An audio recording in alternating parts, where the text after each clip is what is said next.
Good evening and welcome back to the Football Tribe YouTube channel. Robert Kesako is your usual suspect. Welcome back to yet another live broadcast on your favorite football updates channel. It's good to have you back on this beautiful Wednesday night slash evening, depending on where you're joining us from. As we speak, Real Madrid are fighting on against Juventus and are leading that game by goal to nil. That goal scored by Jude Bellingham of a rebound that after Vinicius Jr. hit the base of the upright and the ball came back into play and he managed to tap that in. So it's 1-0 in favor of Real Madrid. We are in about the 66th minutes thereabout. And in the other games, last I checked, Chelsea were 4-1, were 5-1 up against Ajax, with Ajax being down to 10 men in that game following a red card that they received in the first half. They needed a penalty to get a consolation, while Chelsea have so far scored twice from the spot kick, with goals scored by William Estaval and the earlier one scored by the captain Enzo Fernandez. So that's in regard to Chelsea up against Ajax. In the other games, AC Monaco and Tottenham, that's still 0-0, as well as Atalanta and Slavia Praha. Liverpool are 3-1 up against Eintracht Frankfurt, with Hugo Ekitike scoring against his former side to find the equalizer for Liverpool, while two headers from Virgil van Dijk and Ibrahim Konate, offset pieces for corner kicks, did make the difference in that game. In the other game, Sporting CP up 1-0 behind against Olympique Marseille. Paxiao, the goal scorer in that game. But Olympique Marseille are down to 10 men after Emerson was given a red card on a second booking. That's at the tail end of the first half. And Roberto Di Zerbi also got himself booked with a yellow card. I mean, he's one of those coaches who I think gets booked the most. In some of the earlier games, Atletico Bilbao beat Apogeles Qarabag by a goal to nil, Athletic Bilbao beat up against Qarabag by 3-1, while Galatasaray beat up against Bodo Glimt by a similar scoreline, 3-1, with Victor Osimhen scoring a brace in that one, a goal in the third minute, and I think in the third minute as well for Victor Osimhen. Yeah, so that's what is happening in as far as the UEFA Champions League front goes. The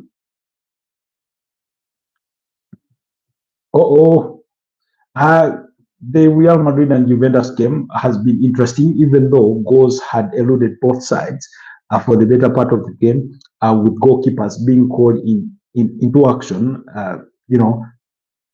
Thibaut Courtois having to bail out Real Madrid on multiple occasions. So it's not like it's been a dull game or otherwise. It's been really interesting. It's been really interesting in that regard. Then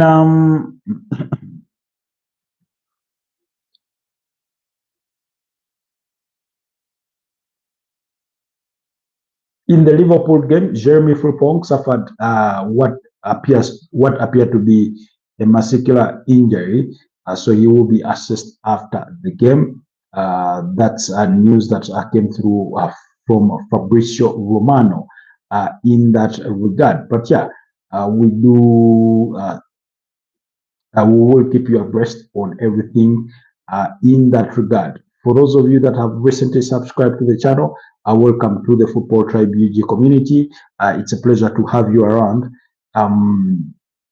Thank you so much for subscribing to the channel. I hope you enjoy your stay with us. I hope you do go over to the channel under the live section, under the video section, under the shorts section, and watch all our content. Speaking of shorts, there's a short that I was supposed to upload today, but somehow it eluded me, and that's like the second time that's happened.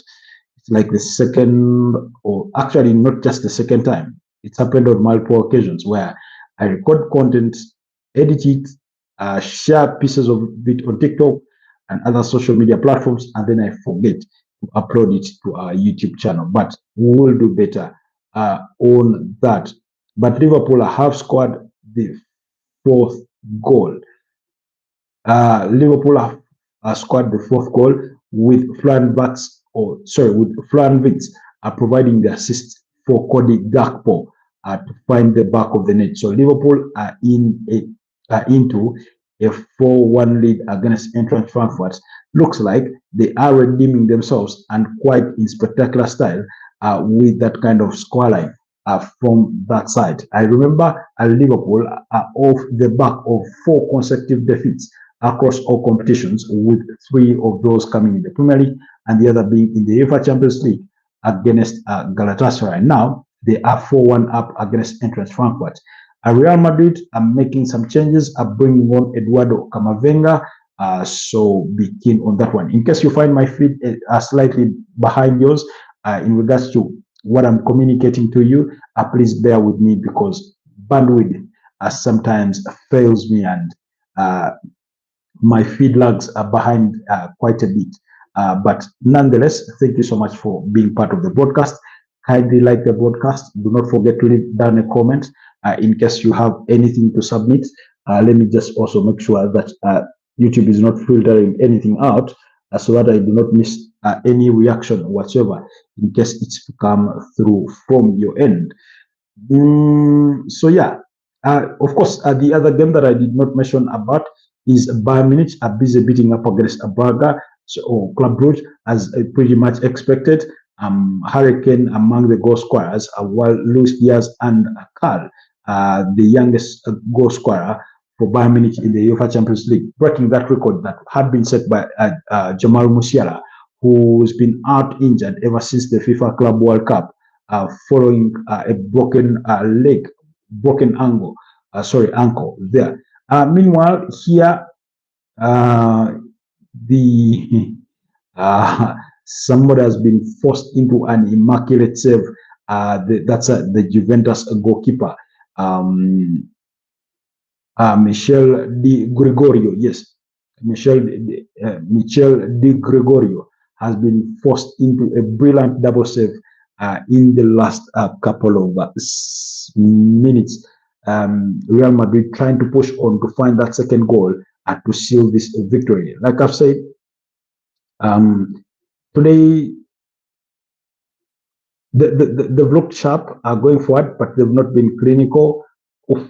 Another goal, a near goal line clearance for Juventus there.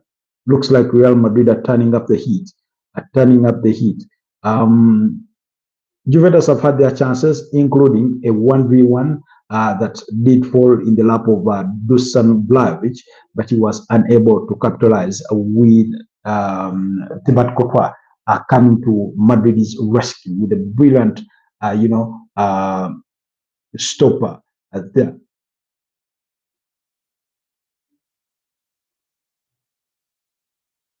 It's still 1-0 as we speak, but Liverpool have scored the 5th goal with Dominic Szoboszlai firing into the bottom corner from long range there. So it's a 5-1 for Liverpool. They are running right. It's something we've discussed before, even though recent results have not gone their way. We need to say that if that attack force that Liverpool do have on their hands does ever click, then we will be in for a long run. We will be in for a very, very long run. And it looks like tonight is one of those nights, with now Florian Wirtz picking up a burst of assists already. But Dominic Szoboszlai and Cody Gakpo are the goal scorers for Liverpool for the 5th and 4th goals respectively. And I hope that is the start of many, many good things to come from Florian Wirtz, because he's very, very capable. I hope this is what gives him the confidence to sort of unlock his full potential. Recently, Jurgen Klopp was speaking to the Diary of a CEO or something like that, and he did say that those that are talking about Florian Wirtz should choose their words carefully, because once he gets once he starts things start happening for him, they will have to eat their own words should they be very, very poorly selected in the words that they choose to use in this moment that Florian Wirtz is not having things going his way. So his talent is without question, I think, but he's just not yet had found his footing yet. But those two, that burst of assists tonight should go a long way in helping to boost his confidence in as far as this campaign is concerned. Still also speaking about Liverpool, Jurgen Klopp was put to sort of the hot seat, and he was asked whether he does miss coaching. Of course, he said he doesn't miss it. He loves his current job. It includes coaching, but in a very, very different style. He doesn't have to do three. He said he doesn't have to do 6, 8, press conferences every week. He does not have to, be at every training session and things like that. Yeah, under the sun, under the rain, on the touchline and things like that. He did say perhaps he misses his company of the players. He said Virgil van Dijk's laugh still rings loud in his ears, So, but when pressed on whether he would return to coaching, he did not rule that out. He did say he was asked whether he would be open to returning to Liverpool if Liverpool needed him. He said, yeah, he's open to it. He can't tell what the future holds, but he will be open to it. He did reaffirm that he wouldn't manage any other team in the Premier League other than Liverpool. So that he re-emphasized, but he did maintain that should future circumstances necessitate it, so he's not closed the door for a return to Anfield.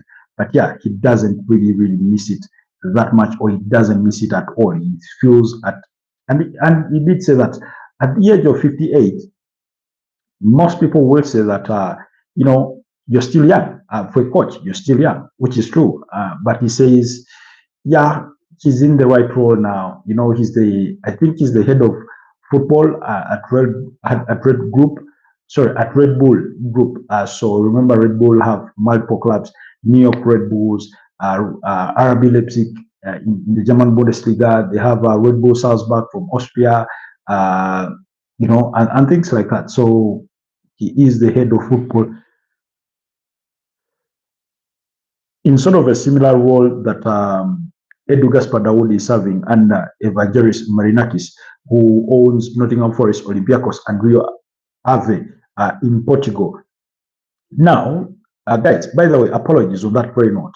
I did mention that it was AC Braga that he owned in Portugal, but it's Rio Ave. So allow me correct myself on that note. The club is called Rio Ave. Rio Ave in Portugal. That's the other club that he owns. Evangelos Marinakis. Yes, he owns those 3 clubs. And yeah, he's not afraid to spend the money, although they were beaten by a 4th division team in the Portuguese Cup. Rio Ave were beaten by a 4th division team in the Portuguese Cup. Then, of course, yesterday his side, Olympiacos, were beaten 6-1 against Barcelona in the UEFA Champions League. Remember, that's on the back of a 3-0 defeat to Chelsea for Nottingham Forest over the weekend that culminated into the sacking of Ange Postecoglou. So to say that life has come at him really, really fast in the last couple of weeks would be an understatement. Bayern Munich have found the 4th goal with on loan striker Nicholas Jackson from Chelsea, the one on target for Bayern Munich as they score the 4th. For those of you that were part of review and previews for some of these games, we did mention that expect Bayern Munich to score lots of goals. And yeah, they've so far scored 4. I did not expect Chelsea to score as many as 5, but that red card to Ajax aided that. I did not expect Liverpool to score 5, but I thought this would be a good opportunity for them to bounce back. I wouldn't bet my hand on it, given how Liverpool have behaved recently, but at least that's a very, very positive sign. If they can carry that same energy and strength into the weekend when they play away to the GX Stadium on Saturday, then it will be brilliant for them. So because exactly that's what I've said before, and I'll maintain it that a team can get beaten 3 games in a row, and yet the point difference on the table does not seem like it's a whole mile to run for them to catch up. So remember, Liverpool dropped to 4th place, and the table leaders are only 4 points ahead of them. So that means one win, Arsenal falter, and suddenly they are sort of catching up with them. Manchester City are only ahead of them by what? By just a point, because Manchester City are 2nd place. The fifth, the third team is AFC Bournemouth. With 16 points. Or is it with 15 points? Yes, 15. Following their 3-all draw against Crystal Palace over the weekend. Yeah. But anyways, beautiful action here is continuing between Real Madrid and Juventus. Do players being brought to a stop? There was an appeal for a foul on Vinicius Jr. On the other end, it looked to be a last man foul, although you feel, nah,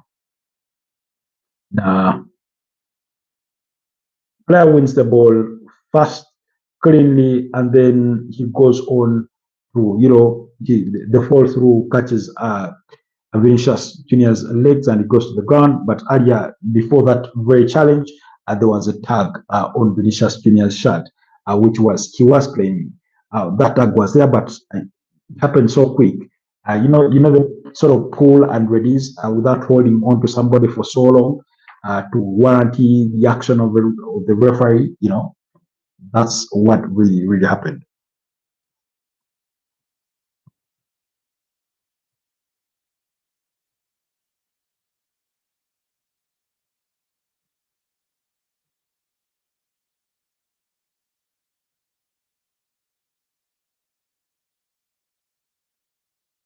It was Franco Master. Sorry, it was Francesco Consecao. Yes, Francesco Consecao that was in the rest for that ball with Vinicius Junior. There was a tag indeed on Vinicius Junior for maybe 2-3 seconds before he released him. Real Madrid bringing on Franco Mastantuano.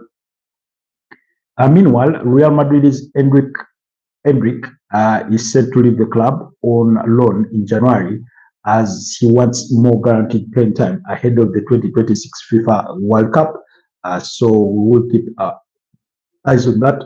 Then in the English Premier League, apparently Liverpool are interested in £75 million rated Ghanaian forward. That's Anton Semenyo from AFC Bournemouth. Remember, during the course of the summer, he was subject to lots of transfer speculation, leading him away with the potential move from the Vitality Stadium, but it did not materialize. He ended up signing a new long-term contract there at AFC Bournemouth. So we'll wait and see. The January transfer window is around the corner. 2 months from now, we will be there. So only time will tell. Only time will tell. Juventus trying to push for an equalizer, but their chances are falling far between. They are falling far between.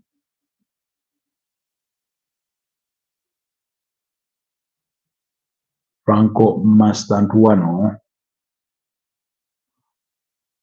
and Brahim Diaz, Vinny Jr. were those that paved way they did pave way for Franco Mastantuano and Fran Garcia. They're the ones that paved the way. So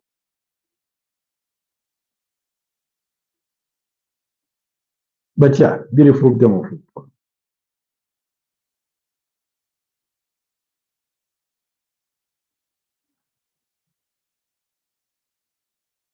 The 17-year-old Argentine international who they signed from River Plate during the course of the summer. PSG wanted to really sign him, but Real Madrid beat them to the 45 million pound to the 45 million dollar patch of his signature.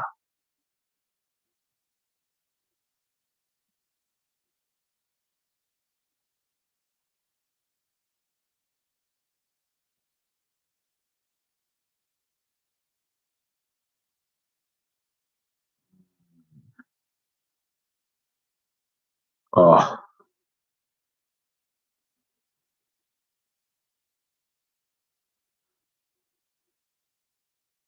Igor Tudor, the Juventus manager, must be under some significant pressure as we speak because his team is behind. Over the weekend, they lost to Como by 2 goals to nil. You know, so yeah, it's not easy managing these big teams. It's never easy. They come with lots of pressure. They come with lots of pressure.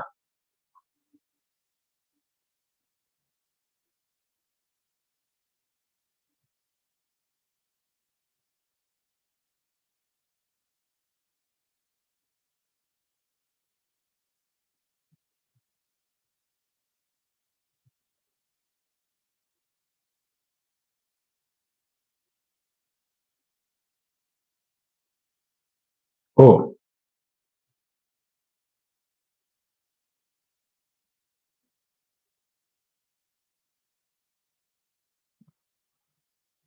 Juventus squandered a huge opportunity in the 86th minute. Should have found the equalizer, but Raul Asensio put in the block.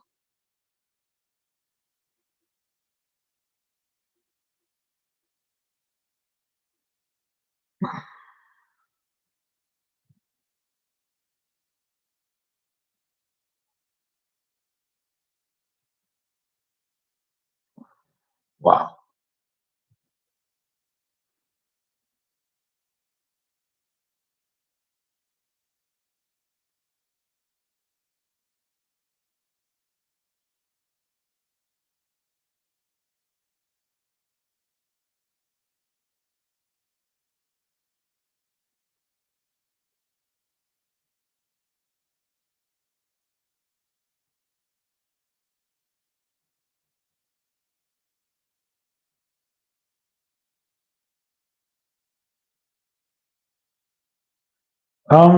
Game continues as we draw closer to the end of most of these games in the UEFA Champions League tonight. For Bayern Munich, we're already into the 91st minute. That's in the first minute of added time. Sporting CP, Sporting Lisbon are now leading Olympic Marseille by 2 goals to 1 with Katamo did score in the 69th minute. What was the equalizer? I told you, Emma. I told you, Olympic Marseille were down to 10 men following Emerson's red card. Oh, I don't know. I'm struggling to find out who scored. The second goal has come in the 86th minute. I'm still yet to find out who has scored. Then Liverpool leading 5-1 against Frankfurt, Chelsea 5-1 against Ajax, Bayern Munich still 4-0 against Braga, Club Brugge, Sparta, Slavia Praha, and Atlanta, Tottenham, and Monaco. That's all still nil. Raul Asensio has been withdrawn for Gonzalo, the striker, who did shine bright during the course of the FIFA Club World Cup that was played over there in the United States of America during the course of the summer. So that's what is happening at the moment.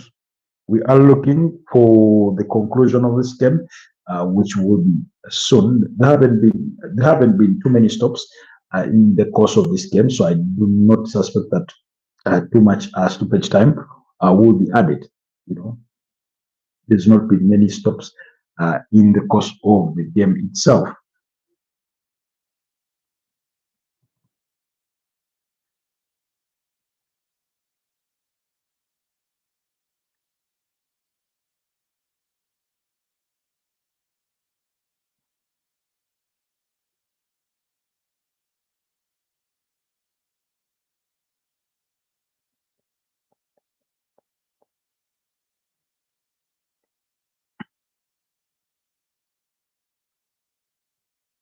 Juventus haven't had a bad game, just not been clinical with the few chances they created.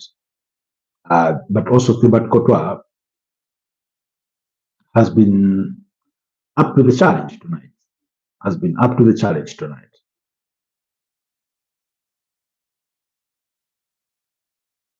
Sometimes I sit and wonder who is going to replace Thibaut Courtois. He's such a great goalkeeper, really. But anyway, who knew who was going to replace Iker Casillas? And yet here we are.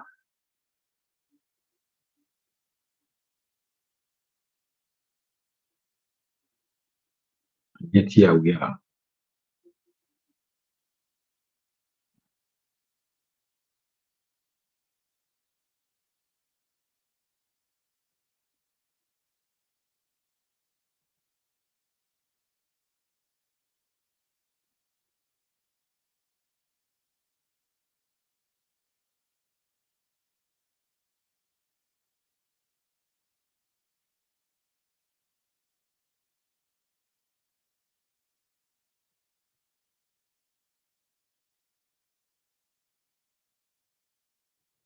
Oh, we're into the second minute of the 5 added minutes, drawing closer to the end of this game.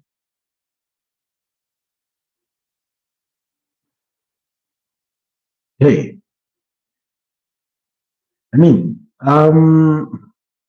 the Juventus goalkeeper, Michel Gregorio, has been equally good. On more occasions, on more occasions than not, he's been called to action. He's been alive to the challenge. Players like Kylian Mbappe have tested him. I think Adagula had an attempt.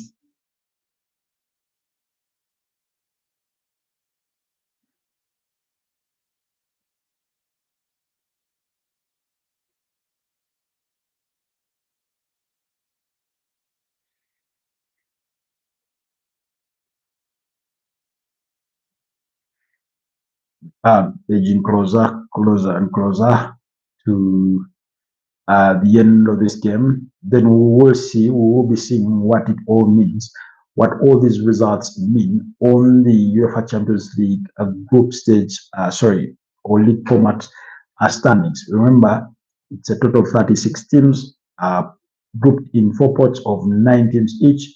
They get to play each other only once. That means every team plays 8 games. There's nothing like round robin at this stage. Then the top 8 will advance directly to the round of 16, while those that finish between 9 and 24th will have a playoff to decide which 8 teams that join the other top 8. So the rest to finish within the top 8 is already on. You have teams that have so far. At the end of yesterday, you had 3 teams that had been perfect in the opening 3 games.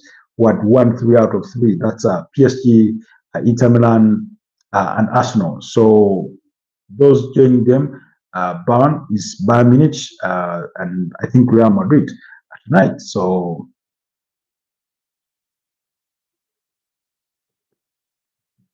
we will be seeing what that means on their standings, on their table standings. But just to go back to what's happening elsewhere, the game between Bayern Munich and Club Brugge has ended 4-0. The one between Liverpool and Frankfurt has also ended 5-1. So the one between Monaco and Tottenham is in the 50th minute of added time. Atalanta is fourth minute of added time. That's between Atlanta and Slavia Praha. So yeah, we are counting down the minutes to the end of these games. To the end of these games, we're already into the 50th minute of stoppage time for that Real Madrid game against Juventus.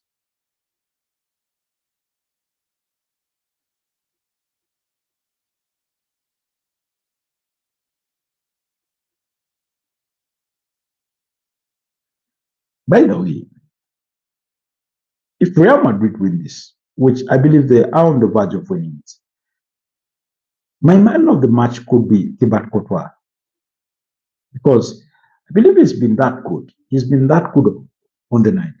He's had a lot of, he's had a couple of very, very significant saves in the course of this game. It's all over 1-0 to Real Madrid. It's finished. It's finished. Real Madrid have won.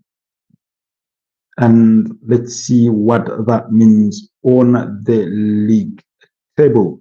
It means that Real Madrid and Bayern Munich add themselves to the top three teams that are still perfect at this stage, meaning they've won 3 out of 3.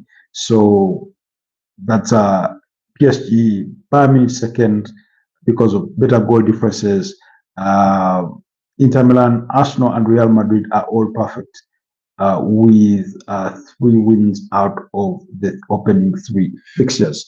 And then the likes of Borussia Dortmund, Manchester City, because the other ones complete the top 5. Borussia Dortmund, Manchester City come 6th and 7th respectively with 7 points. Newcastle, Barcelona, Liverpool, Sporting CP, Chelsea, Qarabag, Galatasaray, Tottenham, up to Galatasaray. That's between 8th place and 14th place, all have 6 points that they have amassed during so far from the opening 3 games of the competition. So yeah, that's what is happening. Hi, Boss Royal. What's up? How are you doing, my brother? Good to have you on the broadcast.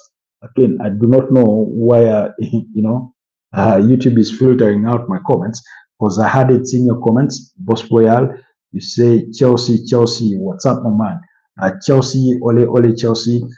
They have won their game tonight, beating up against Ajax by 5 goals to 1.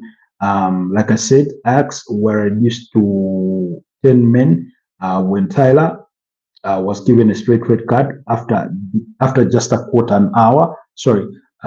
Quarter an hour. That's in the 15th minute of the game. And then in the resultant free kick out of that action, McCoy went on to score with Wesley Fofana providing the assist. And then Jamie Gittens provided the assist for Moises Caicedo in the 27th minute to make it 2-0. And then Vagost, for those of you that do remember him for his loan spell at Manchester United during the era of the reign of Eric Ten Hag, scored from the spot kick to make it 2-1 in the 33rd minute. And then at the stroke of halftime, we had 2 penalties, one in the 45th minute and the other in the 6th minute of added time in the first half. That was Enzo Fernandez from the spot kick and William Esteban. Then in the second half, it was Tarek George that scored in the 48th minute to make it 5-1. And then perhaps that's when Ajax reminded themselves that they needed to defend and see out this game without conceding 10 goals, because otherwise you keep opening yourself, then you leave no chance. The opponent will kill you, and perhaps that's what Chelsea were looking to complete. Because at the end of the day,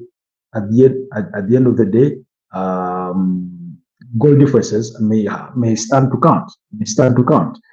When we get to a certain stage, we know that goal differences can be a very, very crucial thing. So, apologies.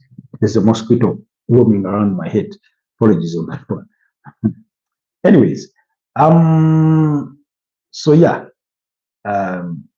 big victory there for Xabi Alonso. I mean, I think Real Madrid is one of those teams that are going into their season little by little. I feel they are going into their season. They only lost one game so far this season, and that was against Atletico Madrid, which they lost terribly by 5-2. But on paper, when you look at them, they are going into the season, are winning games, winning, collecting points here and there, and it's sort of encouraging to watch because I, for one, thought that they were going to struggle with the start of the season because I thought Xabi Alonso was yet to figure out what his starting 11 was going to be. I thought defensively they were lacking because of so many injuries they keep getting here and there, and that's why you've not seen players like Anton Rudiger. You've not seen players like Dean Hausen, at night. So the team that sort of struggle with so many injuries here and there. But I'm glad to say that they are grinding on. They have 8 victories out of 9 games in the Spanish La Liga, so putting them at 24 points, 2 ahead of Barcelona, who are in second place. So that's a very, very good result. Let's look at what the statistics say in regards to that particular game that we have been following diligently from tonight between Real Madrid and Juventus. Remember, Real Madrid beat up against Juventus in the finals of 2017 to win the UEFA Champions League. It was their second consecutive UEFA Champions League title, having won one in 2016, beating up against Atletico de Madrid in the final, and then went on in 2018 to win their third consecutive UEFA Champions League title when they beat up against Liverpool, for those of you that care to remember. So when you look at the statistics overall, you can see that Real Madrid dominated possession at the tune of 66% compared to Juventus' 35%.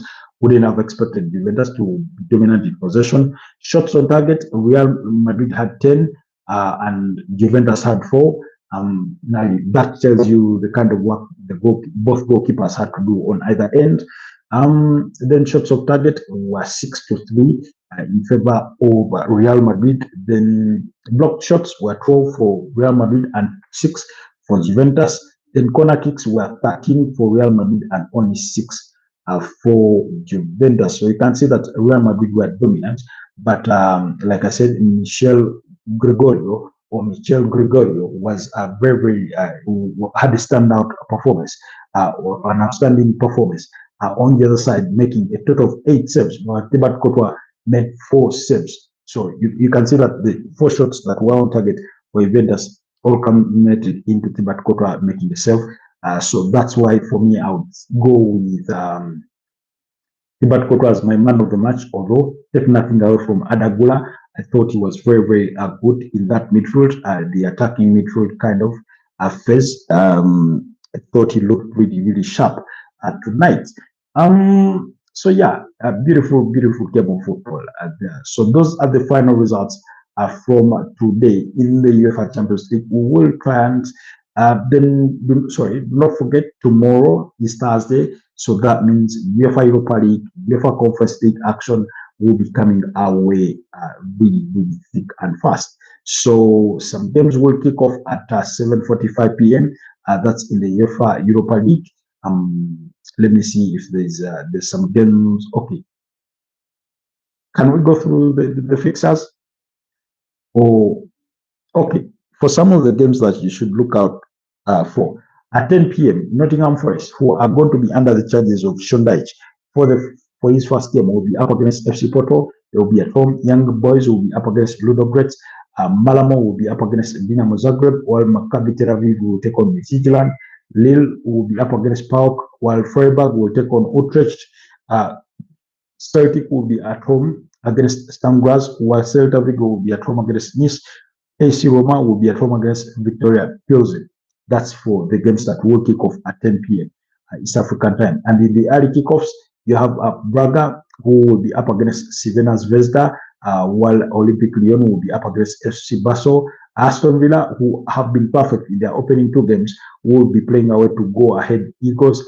They're from the Dutch Eredivisie, and then Genk will be at home against Real Betis. Feyenoord will be against Panathinaikos, while Fenerbahce will be at home against VfB Stuttgart. Bologna will play away to FC FC SB, while Franchvaros will play against Salzburg there, and then Brann will be at home against Rangers. That's in as far as the UEFA Europa League is concerned. In the UEFA Conference League, we can look for a Crystal Palace's game. Let's see who will Crystal Palace be up against. Another playing away from home. It's against no, they are at home against Lanaka. Yes, against Lanaka. That game will come at 10 p.m. East African time for those that are interested in catching the UEFA Conference League. Strasbourg from France will be up against Belstock.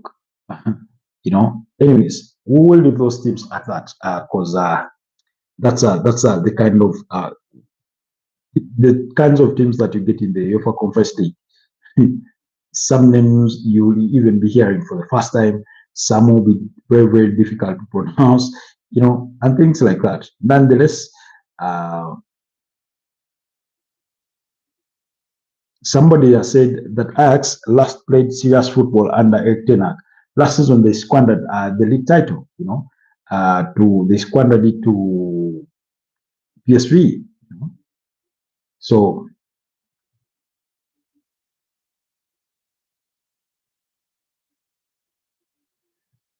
anyways, let's see if we can have some reaction from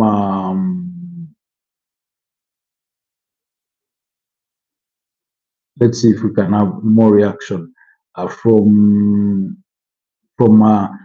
let's see if we can have some reaction about those games, about what people have to say, particularly from those that result, about Real Madrid, particularly what their fans have to say online.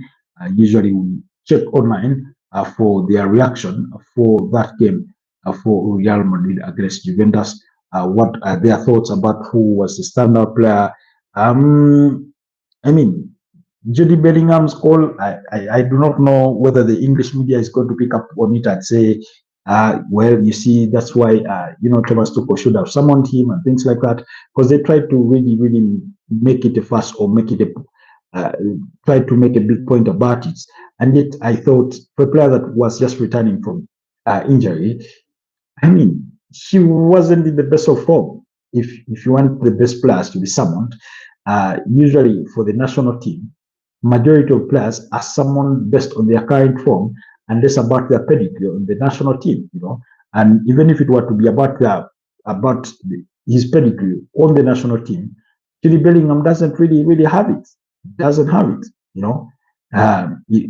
because if we were to draw comparisons, you remember at the time when Manchester United were doing poorly, and yet Harry Maguire kept being summoned by Sir Gareth Southgate to the extent that people like Ben White were not being summoned, and yet they were brilliant form. So we did question that, but he had built himself some good name capital at the national team to perhaps warrant the continuous summoning of him, and yet yes, the man of the match award has been given to Adagula, well deserved. I have no quarrel whatsoever.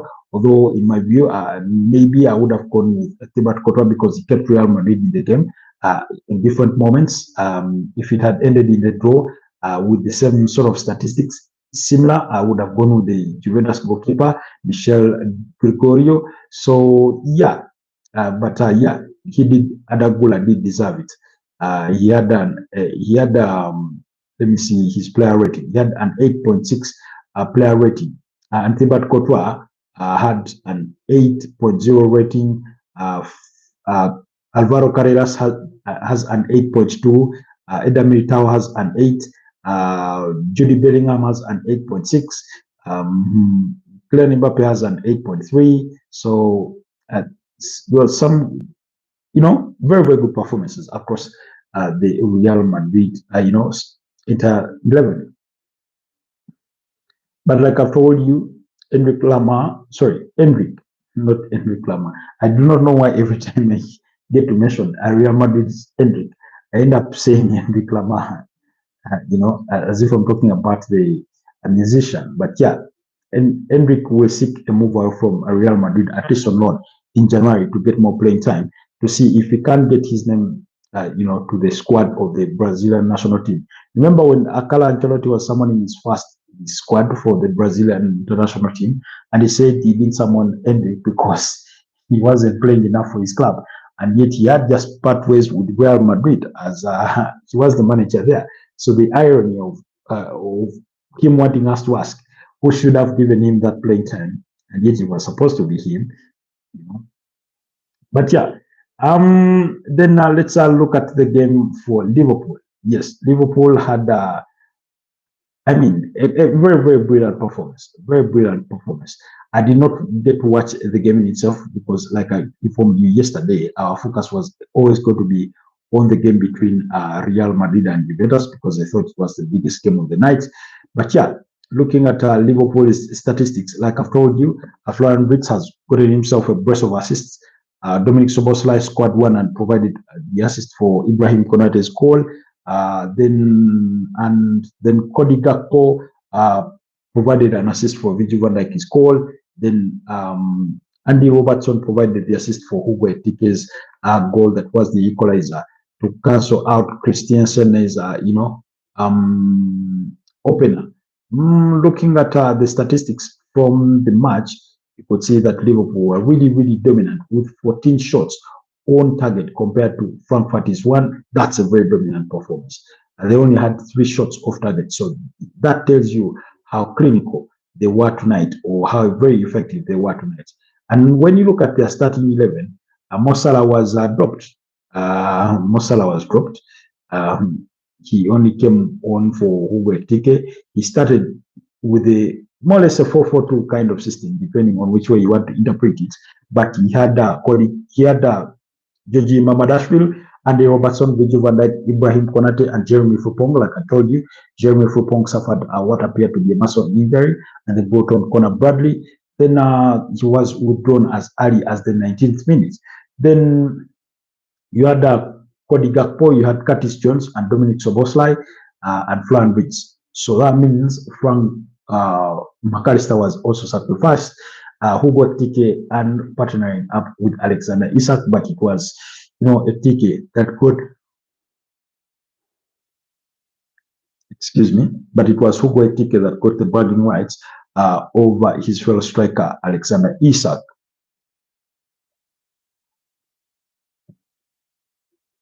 So, in the other changes that he did make, Alexander Isak was withdrawn at halftime for Federico Chiesa. Ibrahim Konate paved the way for Joe Gomez, while Cody Gakpo was withdrawn for Alexis McAllister, and Mohamed Salah came on for Hugo Etike.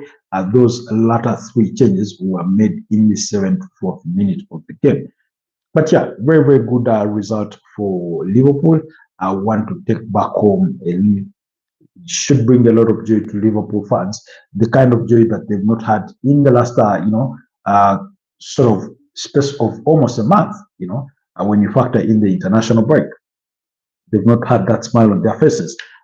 They've not tasted victory in that sort of period of time. So for them to go away and win 5-1, that's emphatic. That's a statement victory. Will he be fielding the same team over the weekend against Brentford? Let's wait and see. We will be previewing those games ahead of match day 9 of the Premier League, because it equally does get underway on Friday, because West Ham United are going to be in action against Leeds United. I think they will be playing. Away to Leeds following their 2-0 defeat against Brentford on Monday Night Football. So West Ham will be playing away to Leeds United. That will be on Friday. Oh, yes, on Friday night, and then of course we'll go into Saturday and Sunday fixtures. Saturday you only have 4 fixtures, and then Sunday you have 5 fixtures. I do not know, but usually when you have midweek UEFA Champions League games, you have a lot of Premier League games pushed to Sunday. So you have Chelsea in the, there won't be an early kickoff, but at 5 p.m. Chelsea will be up against Sunderland. Newcastle will play Fulham. Then at 7:30 p.m., Man United will be up against Brighton. Brentford will take on Liverpool at 10 p.m. And then on Sunday, in the games that kick off at 5 p.m., Arsenal will be at home against Crystal Palace. Aston Villa will host Manchester City. Manchester City on form. Aston Villa an unformed team. Bournemouth will be at home against Nottingham Forest.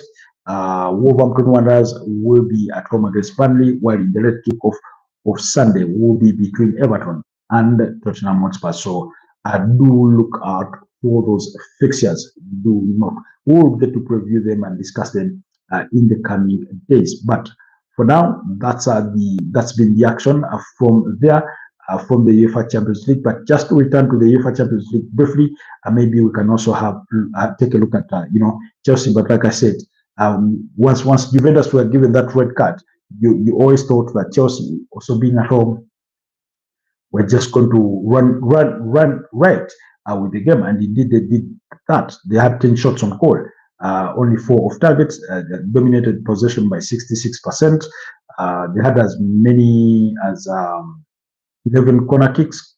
Juventus didn't have any, so that clearly tells you that Chelsea were all over Ajax. Yeah, credit to Chelsea for players like Derek George, Mark Gui, then Moises Caicedo, Enzo Fernandez and Willian Estavao, who all got themselves on the score sheet. Anyways, why don't you allow me call it quits tonight? And I wish you a blessed night. For those that have been part of the broadcast, thank you so much. Thank you so much, Boss Royal, for your comments. I did not see them on time to read them, but I read them, I think, after you had dropped off. I do not know. But thank you so much for those that managed to catch the broadcast. I wish you a blessed night. Stay blessed. Let's meet again tomorrow morning at 9 and discuss more of those results. Hurricane can't stop scoring. Hurricane can't stop scoring. I don't know. He has what? 20 goals in about 12 or 13 games.